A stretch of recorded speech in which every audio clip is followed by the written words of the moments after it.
Last time मैंने आपको ये समझाया था। हम लोग शुरू कर रहे हैं guys, MMC basic to advance and how to start and how to become trader and analyst. ये दोनों मैंने क्रैश कोर्स के अंदर अपने बर्थडे के दिन रिलीज किए थे। ठीक है, हाउ यू कैन बिकम।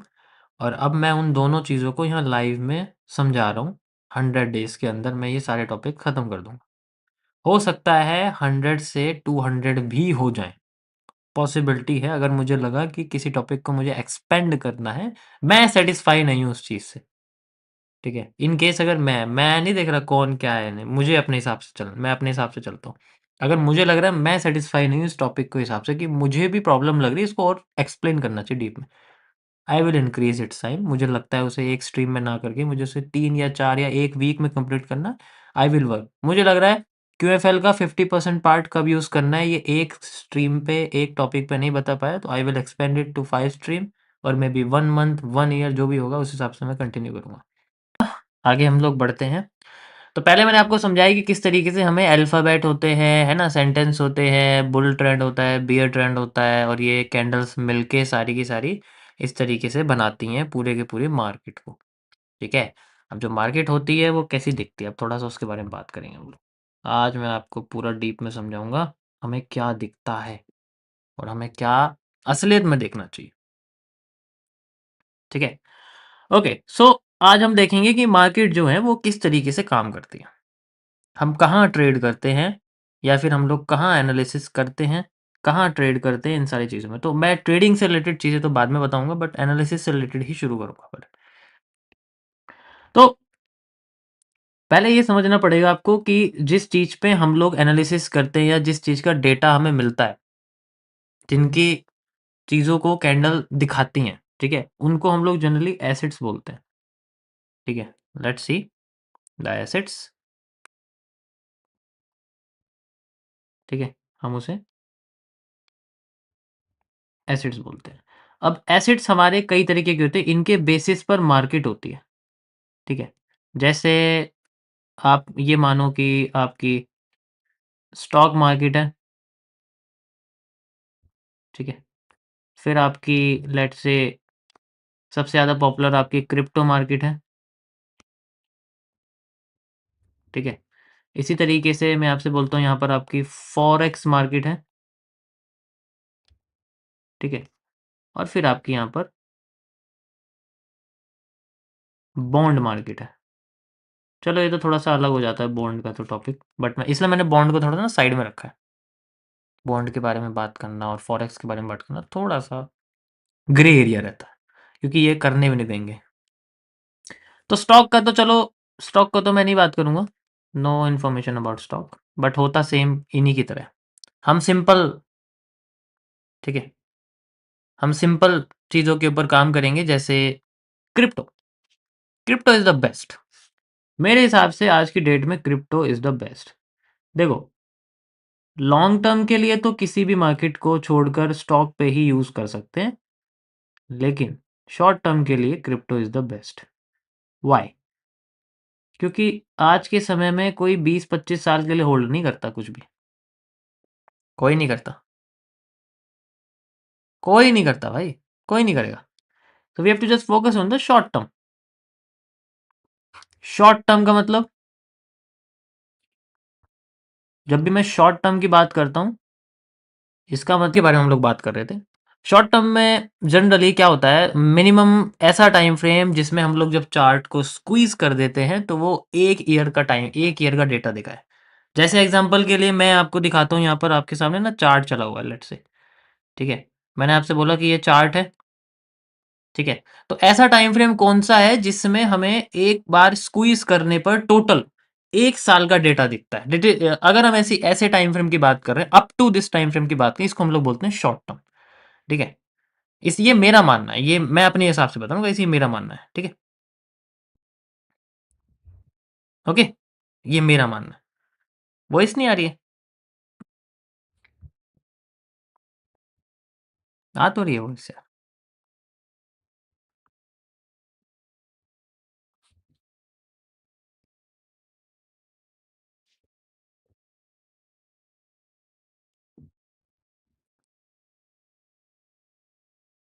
हम्म।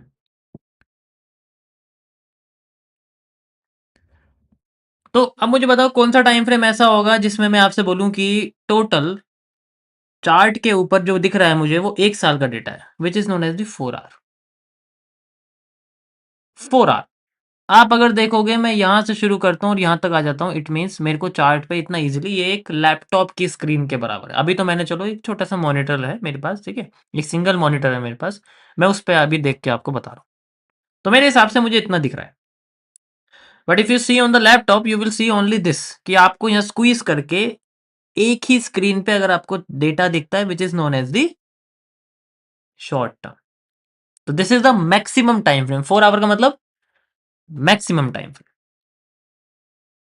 कोई प्रॉब्लम किसी को समझ में आ गया इसमें? तो जब भी शॉर्ट टर्म की हम लोग बात करेंगे, हम बात करेंगे minimum 1 year, sorry maximum 1 year, ठीक है, मैक्सिमम 1 ईयर। सो हमारे सामने एक टाइम फ्रेम निकल के आता है 4 आवर। अब ये 4 आवर क्या होता है मैं बताऊंगा आगे, क्योंकि बिगनर बेसिस पे चल रहे हैं तो हर एक चीज में डिटेल में एक्सप्लेन करूंगा कि ये 4 आवर का मतलब क्या है। तो शॉर्ट टर्म का मतलब है जिसमें सिंपल भाषा में जो चार्ट का साइज है, ठीक है, जो चार्ट का साइज है आपका वो 1 ईयर का डेटा दिखाए मैक्स, जिसे हम लोग 4 आवर बोलते हैं।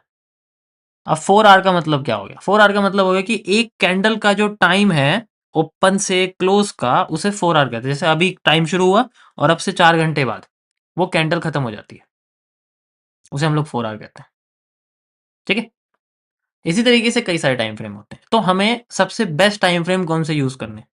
हमें सबसे बेस्ट टाइम यूज करने हैं अपने एनवायरनमेंट के हिसाब से, अपने लाइफस्टाइल के हिसाब से, मार्केट के हिसाब से नहीं यूज करने, क्योंकि मार्केट में हर टाइम फ्रेम पे आपको सेम स्ट्रक्चर दिखेंगे।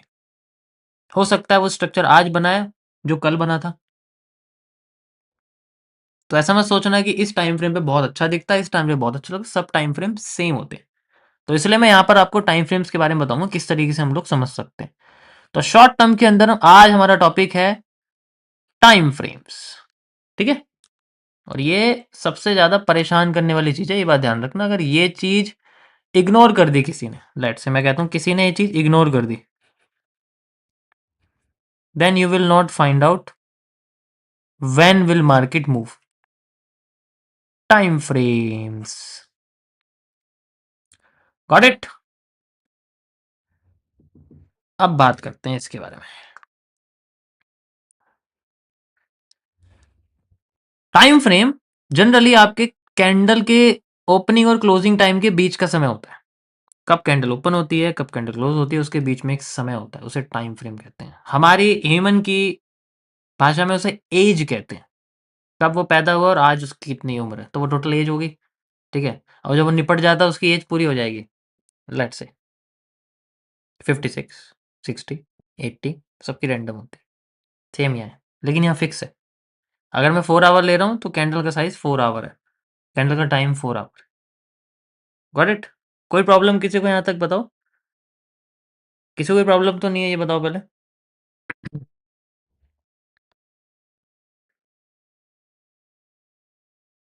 परफेक्ट। थोड़ा सा पानी पी लो यार।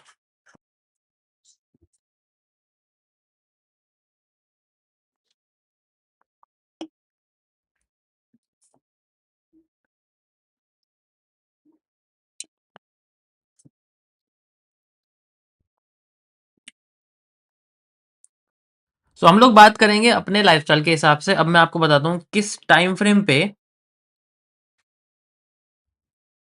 का इस्तेमाल करना चाहिए। तो मैं सिंपलीफाई, बहुत ही बेसिक और बहुत ही लाइफस्टाइल और बहुत ही ज्यादा रिलेटेड चीजों पे बात करूंगा। मतलब जो आपकी लाइफ में होती है, जो मेरी लाइफ में थी, जो मेरी लाइफ में है, वो सारी चीजें मैं रिलेटिव चीजों को ऐड करूंगा, ठीक है, ध्यान से देखना।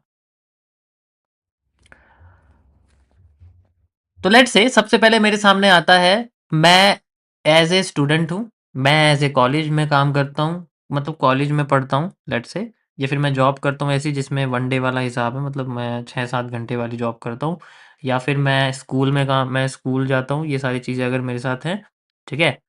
तो मेरे पास में सबसे बेस्ट टाइम फ्रेम रहेगा 30 मिनट्स। 30 मिनट्स का टाइम फ्रेम ऐसा होता है जिसका रिजल्ट हमें आता है निकल के मैक्स टू मैक्स 4 आवर में। 4 घंटे के अंदर हमें रिजल्ट निकल के आ जाता है। कभी कभी 4 से 12 घंटे भी लग जाते हैं, पॉसिबिलिटी है, बट ये इसकी रेंज है। तो इसका मतलब आपको पूरा दिन लगना है। आप अगर देखते होंगे मैं डेली आता हूँ 8:30 बजे, और 8:30 बजे आने के बाद मैं अपना एनालिसिस कर देता हूँ 30 मिनट्स पे, जैसे कि मैंने आज ही करे, और फिर मैं अगले दिन करता हूँ। अगले दिन तक वो पूरा हो जाता है, या तो वो होता है या वो नहीं होता है, बीच में कभी नहीं अटकता। आपने देखा होगा, या तो वो सही है या वो गलत है, बीच का कोई रास्ता नहीं उसमें।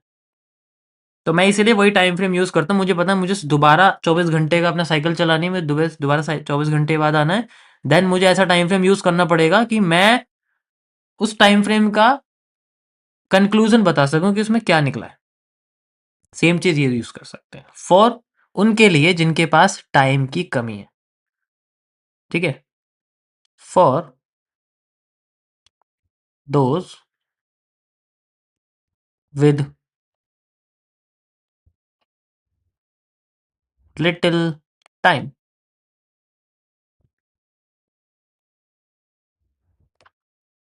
Got it? Simple.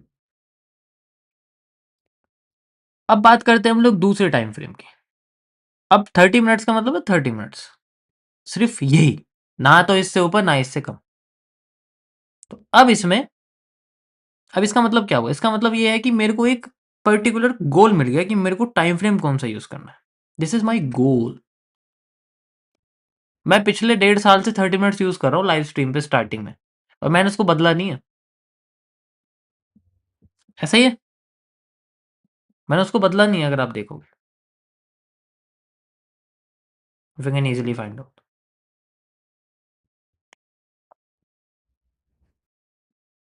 Got it? अब दूसरा टाइम फ्रेम आता है जिसे हम लोग 15 मिनट्स कहते हैं।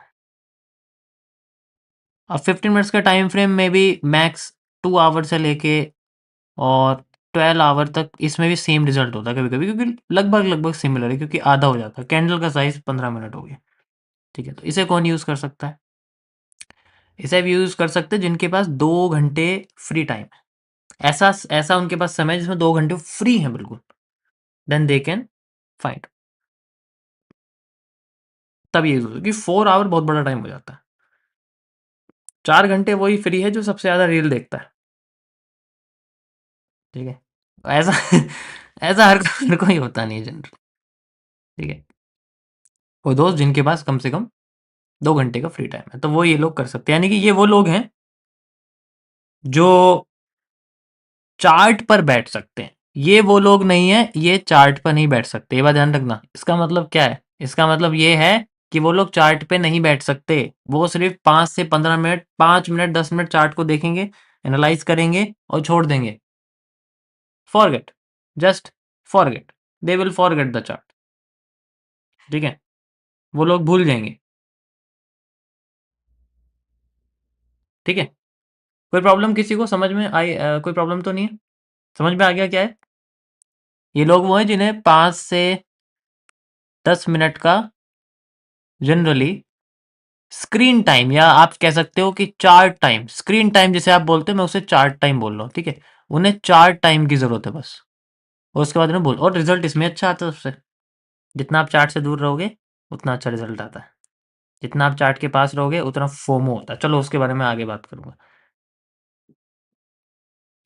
अब 15 मिनट पे बंदे को बैठना पड़ेगा 2 घंटे के लिए चार्ट पे, क्योंकि 15 मिनट की स्टार्टिंग हो जाती है चार्ट पे स्टे करने की। अब यहाँ पर उसका जो चार्ट का टाइम है वो यही है, this is the chart time. अब इसके बीच में अगर वो रील देखता है तो वो उसकी चॉइस है, वैसे मेरे हिसाब से नहीं देखना चाहिए, चार्ट देखना चाहिए। ठीक है।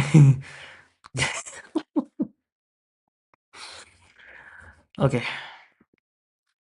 मूवी भी नहीं देखनी चाहिए। वहां तुम्हारी कैंडल बन रही है फेवर में, और तुम्हारा ध्यान जो है ना वो चला गया फाइटिंग में। और जब फाइटिंग में चला गया तो फिर बाद में कैंडल पे कैसे जाएगा? अरे यार वो तो बन ही जाएगी, देख लेंगे। अभी फाइटिंग चल रही है, वो मारने वाला, उसको गोली लगने से रह गई है। मूवी का एंड चल रहा है, ये चल रहा है, तो वो ऐसी चीज़ इसको करते वक़्त कोई ऐसी चीज़ नहीं देख सकते जिसमें इंटरेस्ट इससे ज़्यादा बन जाए, ठीक है? अब वो मैंने चीज़ बोली है तो वो कुछ भी हो सकती है, वो आपके ऊपर है आप उस चीज़ में क्या-क्या चीज़ें डालते हैं और क्या-क्या डालते हैं और क्या-क्या डालते हैं। तो अगर ये कर रहे हैं, तो इसका मतलब आपका पूरा फ़ोकस आपका इस पे होना चाहिए। अगर आपने फ़ोकस बदलने की ऐसी कोई चीज़ इंक्लूड कर दी जिसमें आपको फ़ोकस यहाँ से भी है, यहाँ से भी ज़्यादा है, तो भाई देखो वो तो खतरनाक है फिर। सिंपल सी चीज़ है। समझ में आया? सिंपल। अब बात करते हैं और टाइम फ्रेम वालों की, जिनके पास समय ही समय है।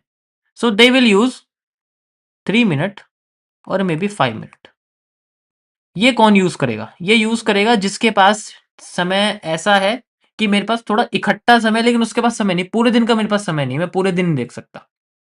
ठीक है? मैं पूरे दिन नहीं देख सकता, मेरे पास सिर्फ़ पर्टिकुलर कुछ ही समय का, मैं इसमें 1 मिनट भी डाल देता हूँ। 1 मिनट थोड़ा-सा ना फ़ास्ट हो जाता है, बट फिर भी ऐड कर देता हूँ। ऐसा कौन करेंगे? जिनके पास पर्टिकुलरली 1 से डेढ़ घंटे का या 2 घंटे का समय, सिर्फ़ 2 घंटे का समय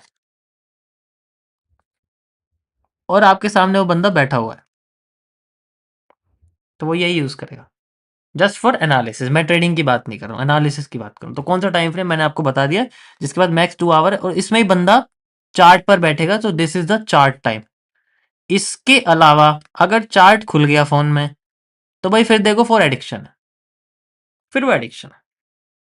मैक्सिमम स्क्रीन टाइम ये, मैक्सिमम स्क्रीन टाइम ये, मैक्सिमम स्क्रीन टाइम ये। समझ आया? टाइम फ्रेम क्लियर हो गए? इसके ऊपर टाइम फ्रेम क्या है मुझे उससे कोई मतलब नहीं है, इससे नीचे टाइम फ्रेम क्या है मुझे उससे कोई मतलब नहीं है, इनके बीच में टाइम फ्रेम क्या है मुझे उससे कोई मतलब नहीं है। जो ये है वो ये है। कोई प्रॉब्लम? समझ आया? ये हो गए हैं according to work space, according to work, according to environment. ठीक है? इसमें फर्क नहीं पड़ता कि आप इसमें प्रैक्टिस कर रहे हो, आप इसमें लर्निंग कर रहे हो, आप इसमें रियल कर रहे हो, नहीं, ये हर चीज के लिए मैच कर रहे हैं। अब बात आती है, ये तो मैंने आपको बताई है एनवायरमेंटल बेस्ड, आपका एनवायरमेंट कैसा है। ठीक है, ध्यान से सुनना मैंने क्या बोला।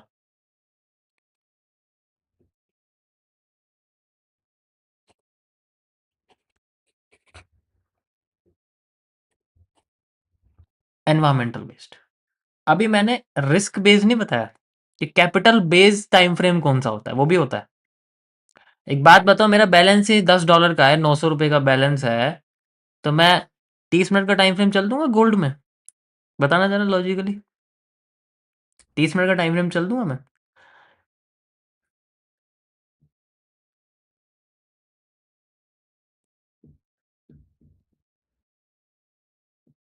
नहीं चल जाऊंगा ना, सिंपल।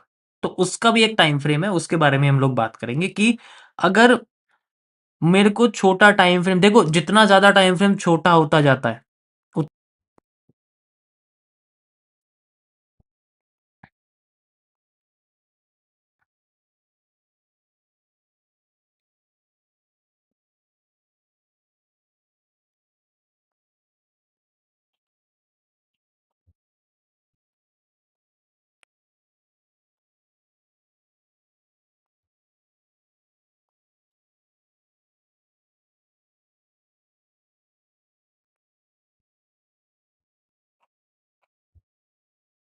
समझ में आ गया?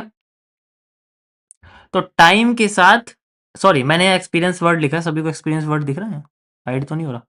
देखो, एक्सपीरियंस के साथ जैसे जैसे एक्सपीरियंस बढ़ता है उसके साथ टाइम फ्रेम बढ़ता जाना चाहिए। ठीक है, आज मैं 1 वीक पे हूँ, 1 डे या 1 वीक पे हूँ। ठीक है, ध्यान से समझना, मैं क्या बहुत बड़ी मैं वैसी बात करूँ, आज मैं या 1 वीक या 1 डे पर हूँ, तो आप समझ सकते हो 1 मिनट से 1 डे पे आना कितना बड़ा होता है। उसके लिए बैलेंस भी चाहिए अच्छा खासा, 1 डे पर बहुत बड़ा बैलेंस चाहिए होता है, क्योंकि 1 डे पे आप कैसे लगाओगे ऐसा सोचो। तो always try to increase the time frame when you have the experience. क्यों? क्योंकि आपको मेहनत कम करनी है, मजदूर थोड़ी हो जो मेहनत करोगे हर दिन, कि हर दिन उठाया वो खोदना शुरू कर दिया, हर दिन खोदना है जी मेरा यही काम है, नहीं। पहले शुरुआत में हर दिन खोदते हैं ज्यादा, खुदाई करते हैं हीरा निकालने के लिए। जब पता लग जाता है ना यहाँ से हीरा निकलना शुरू हो गया और पेशेंस भी है कि मुझे थोड़ा ही निकालना है हर दिन, उसके बाद उसके बाद क्या? उसके बाद हफ्ते में एक बार खोदते हैं। निकलना तो है ही, पता है, पेशेंस करते हैं, निकालते रहते हैं, निकल गया बंद कर दे। उसके बाद एक्सपीरियंस बढ़ता है, फिर 15 दिन में खुदाई करते हैं, फिर खोदना शुरू किया कोयले की खदान में। ठीक है, फिर निकल गया, फिर जैसा एक्सपीरियंस बढ़ा, फिर महीने में, फिर 6 महीने में, फिर साल में, इस तरीके से टाइम बढ़ता जाता है। अब मैं क्यों मेहनत करूं डेली में, क्यों यार इतनी मेहनत करूं, क्यों मैं खदान में जाऊं अपनी डेली? खदान का मतलब आप टाइम वो चार्ट समझो अपना, ठीक है, कुछ और मत समझना। तो वहां जा रहे हैं डेली और वहां जाके उतनी मेहनत करें तो फायदा क्या, सोचो ना आप लॉजिकली। टाइम के साथ एफर्ट कम करते हैं, बढ़ाते नहीं है अपना। ठीक है, और फिर टूल्स ऐड करते हैं।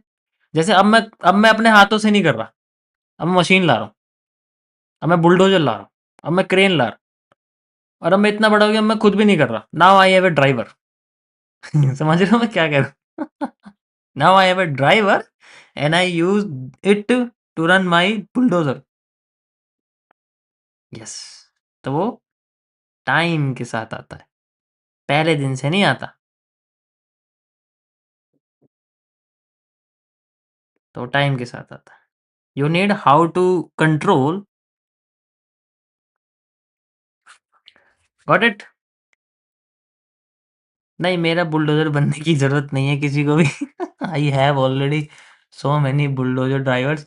ठीक है, तो ये आपका सिंपल सा टाइम फ्रेम का एक वो हो गया कि कैसे आप चूज कर। किसी को कोई इसमें प्रॉब्लम है तो बताओ, फिर मैं आगे बढ़ता हूँ। किसी को इसमें प्रॉब्लम तो नहीं है? तो व्हेन वी फाइंड आउट कि हमें एनवायरमेंटल बेस्ड टाइम फ्रेम कैसे मिलता है, जो कि आगे मैं जब आपको एफटीसी बताऊंगा, उसके अंदर सारे के सारे रिस्क मैनेजमेंट आ जाएंगे। एंड कौन सा रिस्क, कितने कैपिटल पे कितना रिस्क, कैसे ग्रोथ, कंपाउंडिंग, प्रिंसिपल इंटरेस्ट, कैसे कंपाउंडिंग है। ठीक है, कुछ पीएनएल के साथ मैं आपको दिखा दूं कि हाँ देखो ये पीएनएल यहाँ से शुरू हुआ है, एंड देन इसको हम यहाँ तक लेके गए हैं और इसमें कितना यूज हुआ है, फिर आगे इसमें कितना यूज करना चाहिए, तो उसमें भी क्या गलती हो सकती है, with the chart of PNL. PNL का चार्ट भी आप सॉल्व कर सकते हो। मतलब अगर आपने चार्ट सॉल्विंग स्किल सीख ली, then you can solve any chart. ठीक है, बस आपको उसे कैंडल में कन्वर्ट करना है, यानी कि आपको उसे लैंग्वेज में कन्वर्ट करना है। If you understand it, then you can easily predict it. समझ आया? कुछ कमेंट वमेंट कुछ करो तो सही, कुछ बोलो तो सही यार, ये भी तो पता लगे। तो when we know the time frame, second चीज हमारे सामने आती है टाइम फ्रेम को समझने के बाद कि जो कैंडल है, सीसीपी, वो कैसे काम करती है।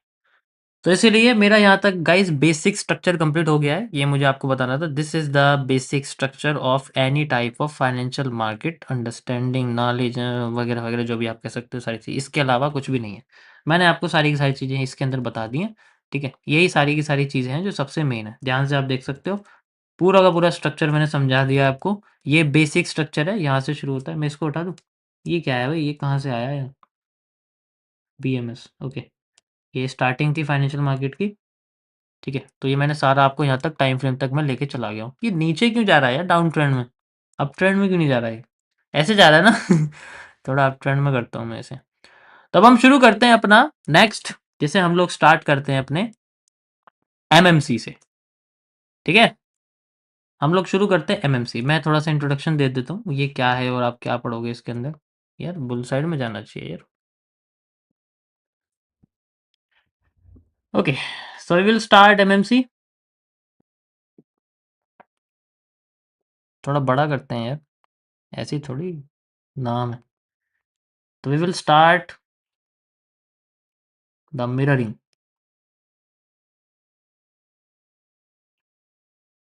दिस इज द थिंग जिसमें मेरी लाइफ की मेहनत लगी है। ठीक है, इसमें 78% चीज़ें रिक्रिएटेड हैं, एंड बाकी का जितना बचा हुआ है ना, 22%, वो मैंने खुद से क्रिएट करा हुआ है, जिसमें कुछ कैंडल्स के नेम, लाइन्स एंड बहुत सारी चीज़ें आती हैं। ठीक है, वही आता है। और मैं मनी मैनेजमेंट आता है, बीएमएस आता है, बहुत सारी चीज़ें। तो इसीलिए मैं पहले ही बताता हूँ आपको, कुछ इसमें से चीज़ें ऐसी लगेंगी जो आपको लगेगा यार ऑलरेडी एग्जिस्ट करती हैं। यस, ऑलरेडी एग्जिस्ट में, बस उनको यूज़ नहीं करता कोई, क्योंकि वो उस तरीके से नहीं पता है, उस तरीके से नहीं समझी हुई है, इसलिए। ठीक है, तो वी विल स्टार्ट अगेन। तो एमएमसी का मतलब होता है मिरर मार्केट कॉन्सेप्ट। इसका मैंने ही नाम रखा हुआ है, ठीक है। मैं इसे मिरर मार्केट कॉन्सेप्ट कहता हूँ, आप चाहे जो बोल सकते हो, ठीक है।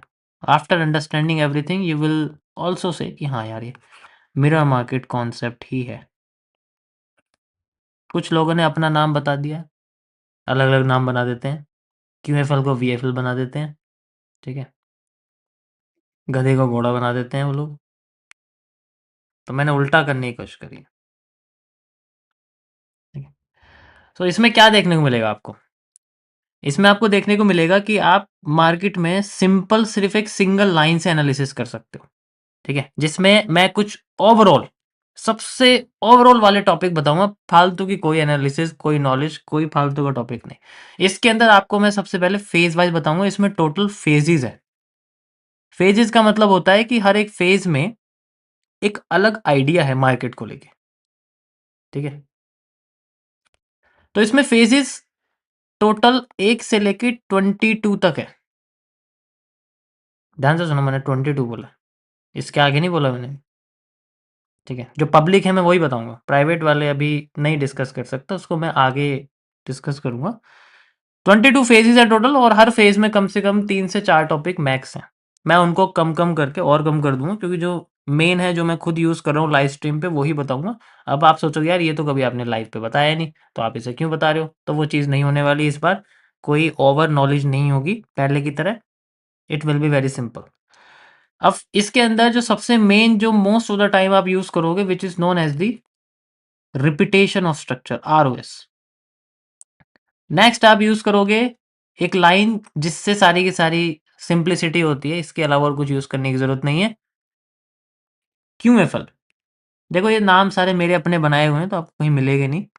क्यूएफएल है, ऊपर से सेकंड आपके पास चीज आती है सीसीपीज, जिसके बारे में आपको ही बता रहा था कि मैं इनको बताऊंगा, तो इनका सबसे पहला टॉपिक यही है, ठीक है, सीसीपीज। और उसके बाद आता है आपके सामने सीसीपीज। ध्यान से देखो, इसमें स्मॉल सी है, इसमें कैपिटल सी है, ठीक है। उसके बाद आपके सामने आती है कुछ मार्केट की bending market, TBC, trend bending concept. फिर आपके सामने आता है ट्रेंड लाइंस के लेके टीएलसी, ट्रेंड लाइन कॉन्सेप्ट। आप सोचोगे इतना सारा कैसे हुआ? सारा पढ़ने की कोई जरूरत नहीं, आपको जो पसंद आता है वो पढ़ो, ठीक है। आपको पसंद आता है मुझे सिर्फ आरओएस सीखना, आरओएस सीखो, कोई दिक्कत नहीं। ये बस एक किताब है जो मैं आपको बता रहा हूँ। जो भी आपको पसंद आए आप वो चीज यूज करो। मैं यूज सारी चीजें करके दिखा दूंगा। This is the main thing. बाकी की बची हुई चीजें आपके इसके अंदर है। ये मेन है जो आपको मेरे हिसाब से आनी चाहिए, ठीक है। ये क्यूएफएल आरओएस के अंदर ही आप इसमें क्यू भी लिख सकते हो, कई सारी चीजें, वो मैं आपको आगे बताऊंगा कि क्या है क्या नहीं है। सब कुछ इसके अंदर आपको मिल जाएगा। सिंपल हो गया पहले से भी ज्यादा? सिंपल हो गया। मैं सारे यूज कर लेता हूँ, बट मैं मेनली यही ये 3 यूज करता हूँ, ये और ये। लाइव स्ट्रीम पे आपको दिख जाएगा। मेनली होते सभी यूज हैं, इनडायरेक्टली सभी यूज होते हैं, बट जो ड्राइंग्स दिखती हैं वो इन तीनों की ही आपको दिखेगी। क्योंकि कुछ चीजें ना साइकोलॉजिकली होती है कि हाँ हम देख लेते हैं, लेकिन उसको लगाओगे थोड़ी आप, ठीक है।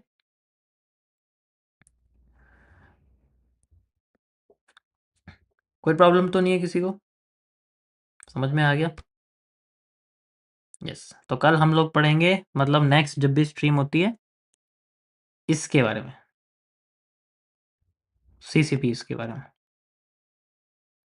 इसके अंदर आपके सामने आएंगे हैमर कैसे काम करता है, हैमर कहाँ काम करता है, हैंगिंग मैन कहाँ काम करता है, मारूबोजू कहाँ काम करता है, शूटिंग स्टार कहाँ काम करता है। तो जितने भी मेन मेन सीसीपीज हैं, कैंडल्स हैं, उसके बारे में हम लोग यहाँ बात करेंगे, ठीक है। मैं अल्फ़ाबेटिकल लेके सेंटेंस तक लेके जाऊँगा। पहले अल्फ़ाबेट समझाऊँगा, फिर वर्ड, फिर सेंटेंस। उसके बाद फिर सेंटेंस, यानी कि जो ट्रेंड है वो कैसे फेक होता है, फेक आउट थ्योरीज़ में रियल कैसे होता है, आफ्टर इफेक्ट, लिक्विडिटी, सब कुछ आ जाएगा इसमें। Got it? ये था मेरा आज का टॉपिक आप लोगों के लिए। मैं इसको चलो शेयर कर देता हूँ।